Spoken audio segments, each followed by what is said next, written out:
Kaugnay sa sitwasyon ng Loyola Plants at mga nagnanais makuha na ang kanilang pera, makakapanayan natin si Commissioner Emanuela Dook ng Insurance Commission. Magandang umaga po, Commissioner. Magandang umaga po sa kanila. Ako po ay kasalukuyang nagpre-preside sa isang pulong dito sa aking opisina at hindi ko po gaanong marinig ang inyong mga sinasabi o katanungan. Wala rin po akong TV monitor dito. Pero susubukan ko pong makabahagi sa inyong panayam. At pasensya na kayo kung ang sagot ko ay hindi lubusang tumutugon sa tanong na hindi ko po gaanong marinig. Sige sir, Commissioner, sisimplehan ko na lang po yung mga tanong. Ano ang kasulukuyang sitwasyon ngayon ng Loyola Plants? Talaga bang mababayaran nila yung mga perang kailangan nilang ibigay sa mga plan holders? Sa aming pagpupulong po sa may-ari at mga pamunuan ng Loyola kahapon, ay kanila pong siniguro na may sapat silang pera o pondo para mabayaran ang mga magsisipag-claim sa kanila.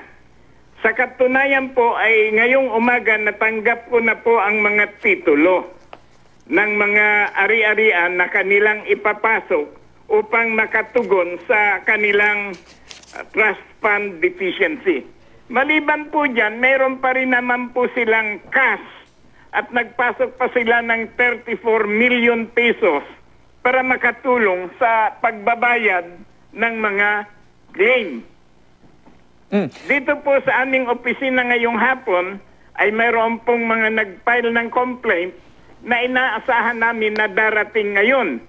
Doon po sa 95 na nag-file ng claim, ay meron na po kaming inaasahan na pambayad sa 62 claimants. 62 lang po dahil yung iba po ay hindi pa kompleto ang kanilang dokumento base sa pakikipag-ugnayan namin sa pamunuan ng Loyola Plants. Pero handa po kaming harapin sila para maibigay yung mga cheque na kabayaran sa mga nagsipag-file ng claim sa aming opisina. Okay, Sana po ay tumutugon ang mga pahayag ko dahil hindi ko po talaga malubusang marinig ang mga katanungan ninyo.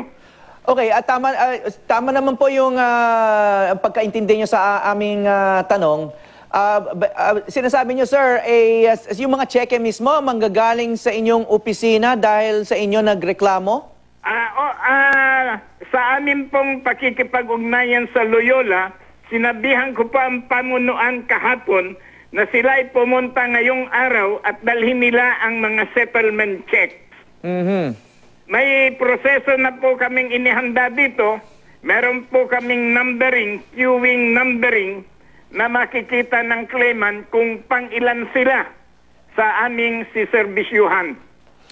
Okay, sa palagay ninyo, Commissioner, ano ang posibleng maging epekto nitong insidenteng ito sa industriya ng insurance?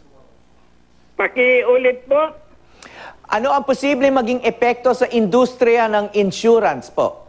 Dito, ito pong sa pagbabayad ng mga claims, ito po ay nagpapahiwatig na may kapasidad o kakayahan po naman ang kumpanya ng Primid na harapin ang kanilang mga obligasyon. At bilang pagtugon sa aming demand sa kanila, sa pamunuan ng Loyola, sila po ay nagpasok ng mga assets para makatugon sa pagbayad ng mga claims. Ito po ay valuable na mga assets. At inaasahan po namin, dahil hindi po sila liquid assets, na mabebenta ito para sa mga darating na araw na may dumating pang mga claims ay matutugunan ito sa pagbebenta nitong mga assets na ito. Meron pa po silang cash sa ngayon na inaakala ko na magagamit na natin para mabayaran ang lahat ng claims. Hindi naman po sabay-sabay na darating yan. Okay. Napaliwanag na ba sa inyo kung paano kinapos ng pondo itong kumpanyang ito? At sa palagay ninyo, ano dapat ang gawin ng mga ibang insurance companies para maiwasan ang ganitong sitwasyon? Dapat po maintindihan ng nakararami na nagkaroon na po ng problema ang mga pre-need company bago pa nalipat sa pamamahala ng Insurance Commission. Katunayan po, yung iba dyan ay pati yung mga nabigo o nalugmok na mga kumpanya noong pang panahon ay sa amin pa rin po ibinabagsak ang sisi. Yan po ay nasa husgado na at wala na po kaming kinalaman diyan dahil nalipat lang po ang pre-need industry sa amin itong 2010. Ngayon po, itong iba na aming pinamamahalaan ay nagkulang po ng pagpasok ng trust fund upang maisagot sa mga nag-claim sa kanilang kumpanya. Ito po kasing mga trust fund requirement noon doon sa mga lumang basket ng mga produktong nabenta noon ay talagang hindi sapat. Pero ito pong mga bagong produkto na na-issue o nabenta matapos nating sa batas ang bagong pre-need code ay may sapat na trust fund na po. So patuloy po yung problema doon pa sa lumang mga produkto. So dati talagang kulang po ang regulasyon para doon sa trust fund. Kaya po ang ating ginawa, yung pong mga interest assumption noon na lubhang napakataas doon pa sa dating panahon bago naisabatas ang pre-need code, ay binababaan po natin ng unti-unti yung interest assumption para magsalubong sa kung gaano talaga ang tunay na natatanggap na interest sa kasalukuyang panahon. No? So ang sinasabi niyo, sir, hindi lang itong iisang kumpanya yung nagkaroon ng problema, pero yung buong industriya ng pre-need? Lahat po ng kumpanya ay aming ino-audit taon-taon. At kung ano man ang aming ma-discovering kakulangan o deficiency, yan po ay aming tinutugunan sa pamamagitan ng pag-i-intervene sa mga kumpanyang may roong problemang pinansyal. Yan po ay aming tinatawag ang may-ari at nire-require sila na punuan ang anumang kakulangan. No? Pero ayon sa inyong... Meron na lang po tayong 11 license na pre-need. Kung maalaala nyo, noong panahon, mahigit pong 100 yan. No? Dahil po sa higpit naming monitor sa kanila, yung pong mga may problema na ay hindi na po namin nire-renew ang lisensya nila. Pero sa pag-re-regulate po namin, ay binabalance rin po namin ang interest ng nakararami.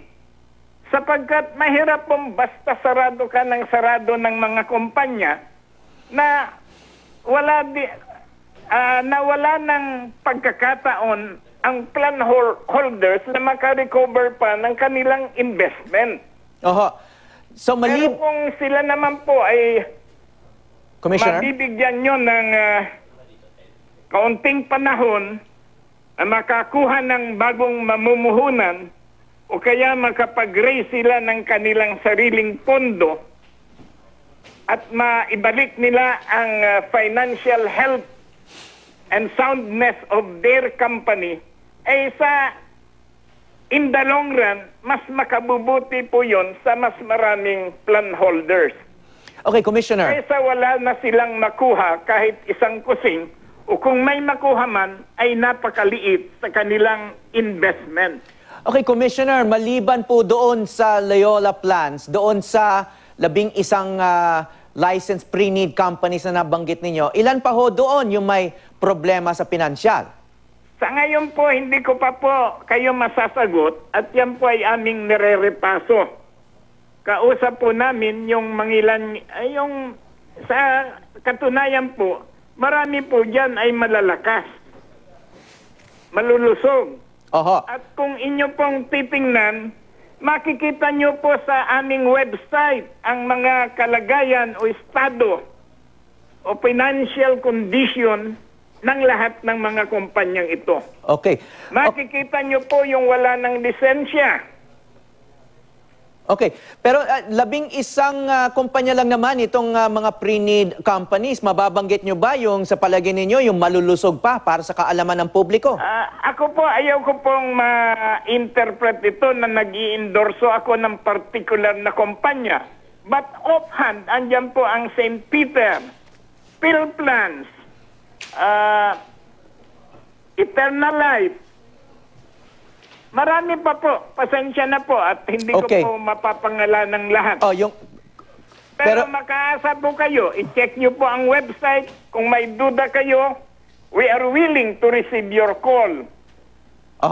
Yung website po ito ng Insurance Commission. Anong website po ito?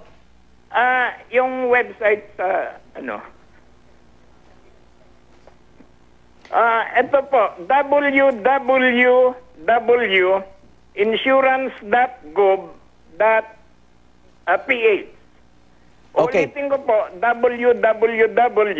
Insurance.gov.ph. Okay. At nandun po Nakikita niyo yung... po dyan ang estado, pati ranking ng mga insurance companies, life and non-life, pre-need companies, and hopefully we can also include HMO na nalipat lang sa amin nitong nakaraang Disyembre. So ulitin ko lang po para sa mga manonood. Executive order na nilagdaan ng mahal na Pangulo natin. Okay po. So ulitin ko lang po, yung website ay www.insurance.gov.ph. Nakalista po doon yung financial situation ng lahat ng mga kumpanya na nasa pre-need industry. Opo. Kasama yung may ranking pa ho ng mga malalakas at ng mga mahihinang mga kumpanya. Meron pong halimbawa po sa insurance industry, nakalagay po dyan ang premium na kinita nila, ang net income nila nung nakaraang 2015, updated na po yan, ang kanilang puhunan na nakalagay, ang net worth nila, kung magkano, ang kanilang, ang total na industry contribution sa ating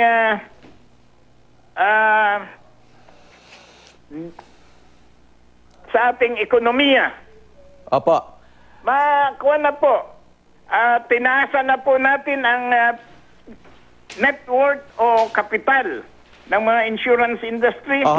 Ngayon po, 250 million. Sa katapusan ng taon, tataas po yan ng 550 million upang ang kapasidad nila na makabayad sa kanilang mga obligasyon ay masiguro po natin. Okay. Okay, maraming salamat po, Commissioner Doc, at maaasahan yung iuulat po namin yung laman ng inyong website para sa mga taong walang access sa internet. Maraming salamat po, Commissioner Emmanuel Doc.